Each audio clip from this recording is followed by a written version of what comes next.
नमस्कार दोस्तों, हमारे YouTube चैनल पर एक बार फिर आपका स्वागत है।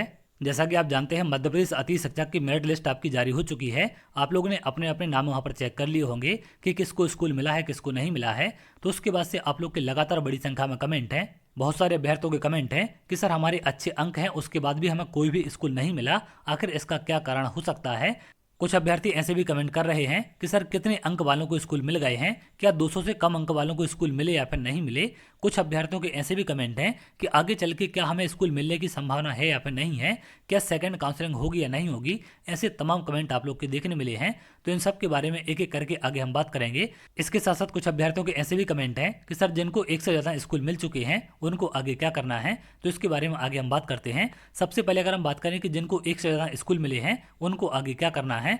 जैसा कि आपने अपनी प्रोफाइल में चेक किया होगा, किसी अभ्यर्थी को एक स्कूल मिला है, किसी के नाम एक से ज़्यादा स्कूल में है, किसी के नाम तीन तीन स्कूल तक में आ चुके हैं, इनका मेरिट के आधार पर चयन हुआ है। तो इनको यहाँ पर क्या करना है। अब जिनका नाम एक से ज़्यादा स्कूल में है इनको किसी एक स्कूल का चयन करना है। अब जिसमें आप पढ़ाना चाहते हैं, चाहे वर्ग 1 हो, वर्ग 2 हो, वर्ग 3 हो, या फिर जो भी आपके स्कूल मिले हैं उनमें से किसी एक में आपको रिक्वेस्ट भेजनी पड़ेगी। एक से ज़्यादा स्कूल में आप रिक्वेस्ट नहीं भेज सकते। आपको प्राथमिकता के आधार पर इनमें से किसी एक का चयन करना पड़ेगा। और यहाँ पर ऊपर तमाम जानकारी आपको इंस्ट्रक्शन में दी गई है। आप किसी एक स्कूल में रिक्वेस्ट भेज देंगे, उसके बाद दोबारा आपको रिक्वेस्ट भेजने का मौका नहीं मिलेगा। तो आप लोग को सोच समझ कर रिक्वेस्ट भेजनी है।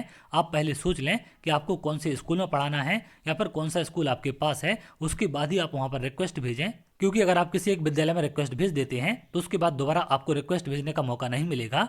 अब यहाँ पर कुछ अभ्यर्थियों के कमेंट हैं कि सर हमारे अच्छे अंक थे, उसके बाद भी हमें स्कूल नहीं मिला। बहुत से लोग अपने अंक कमेंट कर रहे हैं कि सर हमारे 190 अंक हैं, हमारे 200 अंक हैं या हमारे 210 अंक हैं, हमें स्कूल क्यों नहीं मिला, इसका क्या कारण है। तो जैसा कि आप जानते हैं, मैंने कुछ समय पहले आपको एक अपडेट दिया था कि प्रदेश में जो आपके 70,000 पद खाली बताए जा रहे हैं, इनमें से लगभग 33,000 पद आपके ऐसे हैं जो अतिशेष से भर चुके हैं, जिन पर लगातार काउंसलिंग चल रही थी और इनके चलते ही यहाँ पर गेस्ट टीचर की काउंसलिंग आगे बढ़ाई जा रही थी। तो 33,000 के आसपास अतिशेष शिक्षक हैं जिनको खाली स्कूलों में पहुंचाया गया है।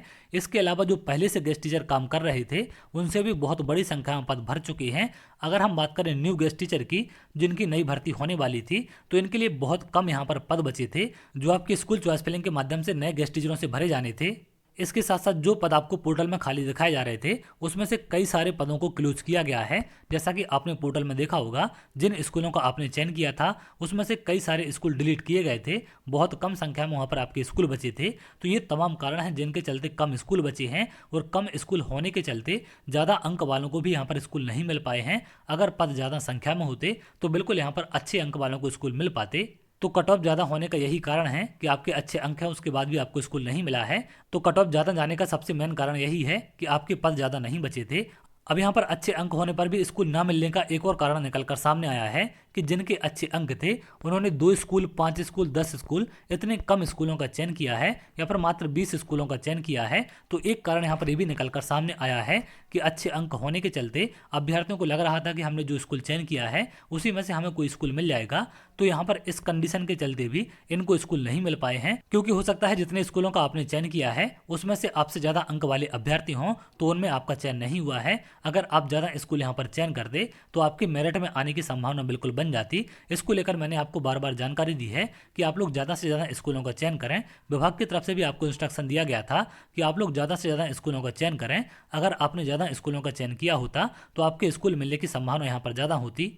अब यहाँ पर आप लोग के कमेंट हैं कि क्या 200 से कम अंक वालों को स्कूल मिला या फिर नहीं मिला, या फिर कितने अंक वालों को स्कूल मिले हैं। अब यहाँ पर कितने अंक वालों को स्कूल मिले हैं इसकी एग्जैक्ट जानकारी लगना मुश्किल है, क्योंकि सभी का कट ऑफ जारी नहीं किया गया। लेकिन जो कमेंट के माध्यम से, मैसेज के माध्यम से जानकारी मिल रही है, अभ्यर्थी अपनी लगातार जानकारी शेयर कर रहे हैं, उसमें बिल्कुल 200 से कम अंक वालों को स्कूल मिले हैं। 190, 195 वाले अभ्यर्थियों को भी स्कूल मिले हैं। आप लोग कमेंट में जाकर देख सकते हैं, वहाँ पर तमाम अभ्यर्थी अपनी जानकारी दे रहे हैं। जो मैंने पिछले वीडियो डाले हैं उसमें भी बड़ी संख्या में कमेंट आप लोग को देखने मिल जाएंगे। अगर आपको स्कूल नहीं मिला है तो आपकी प्रोफाइल पर इस प्रकार का मैसेज दिखाई दे रहा होगा, रिकॉर्ड नॉट फाउंड। इसका मतलब है कि आपने जितने स्कूल का चयन किया है उनमें मेरिट के आधार पर आपका चयन नहीं हुआ है, इसलिए इस प्रकार का मैसेज आपको दिखाई दे रहा है। ऐसा मैसेज दिखाई देना कोई पोर्टल की प्रॉब्लम नहीं है। जैसा कि आपको चॉइस फिलिंग के टाइम पर दिखाई दे रहा था, उस टाइम पोर्टल में समस्याएं आ रही थी, लेकिन अब यहाँ पर अगर इस प्रकार का मैसेज आपको दिखाई दे रहा है, इसका मतलब है कि मेरिट के आधार पर आपका चयन नहीं हुआ है। अब यहाँ पर कुछ अभ्यर्थी कमेंट कर रहे हैं कि सर हमें अभी स्कूल नहीं मिला है, क्या आगे चल के स्कूल मिलने की कोई संभावना है या फिर नहीं है, क्या सेकंड काउंसलिंग होगी या फिर नहीं होगी। तो देखिए अभी आपकी जो मेरिट लिस्ट जारी की गई है इसमें सभी अभ्यर्थियों को स्कूल अलॉट कर दिए गए हैं जिनका मेरिट के आधार पर चयन हुआ है, चाहे हम वर्ग 1 की बात करें, वर्ग 2 की या फिर वर्ग 3 की। अब यहाँ पर जो आपकी मेरिट लिस्ट जारी की गई है इसमें मैंने यहाँ पर आपको जानकारी दी है, किसी अभ्यर्थी को 2 स्कूल मिले हैं, किसी अभ्यर्थी को 3 स्कूल मिले हैं, लेकिन इनमें से किसी एक विद्यालय में ये लोग रिक्वेस्ट भेज सकते हैं तो बाकी 2 पद यहाँ पर खाली चले जाएंगे। इस प्रकार से और भी बड़ी संख्या में अभ्यर्थी होंगे जो स्कूल दूर मिलने के चलते ज्वाइनिंग नहीं लेंगे, तो ऐसे स्कूल खाली चले जाएंगे। तो बिल्कुल यहाँ पर संभावना बन सकती है कि आगे चल के आपकी सेकंड काउंसलिंग कराई जाए। उस सेकंड काउंसलिंग ऐसे ही पदों पर होगी जिनमें अभ्यर्थी ज्वाइनिंग नहीं लेंगे या फिर जो पद खाली बच जाएंगे उन पर सेकंड काउंसलिंग आपकी कराई जा सकती है। लेकिन विभाग का हम भरोसा नहीं कर सकते, आप लोग उम्मीद रख सकते हैं जैसे आपकी फर्स्ट राउंड की ज्वाइनिंग खत्म हो जाएगी उसके बाद कितने पद खाली बचते हैं विभाग इस पर हो सकता है आगे आपकी सेकंड काउंसलिंग करा दे, क्योंकि यहाँ पर इन पदों को भरा जाएगा।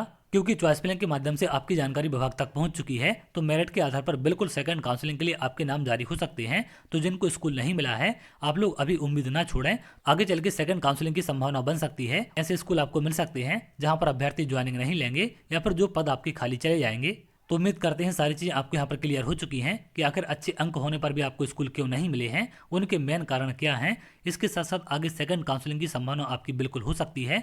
200 से कम अंक वालों का भी चयन हुआ है, आप लोग कमेंट में जाकर देख सकते हैं। तो चलिए आगे जो भी अपडेट होगी मैं आपको जरूर शेयर करूंगा। अगर आप ऐसी जानकारी चाहते हैं तो हमारे चैनल के साथ जुड़ सकते हैं जिससे और भी इंपॉर्टेंट अपडेट आपको मिल सके।